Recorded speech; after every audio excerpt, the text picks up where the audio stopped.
The Cornell system is one effective way to take and organize notes.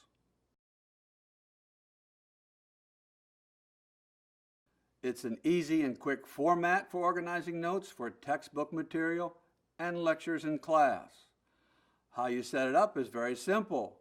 You take a piece of notebook paper, you draw a vertical line 1/3 of the way from the left margin, and on the left side of that line you put main ideas, and on the right side you put details to those main ideas.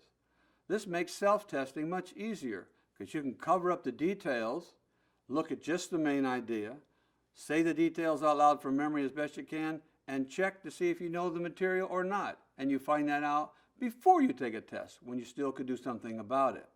There's no need for complicated outlines, but a nice advantage of the Cornell system is it begins mental manipulation, which simply means doing something in your mind with the material to be learned.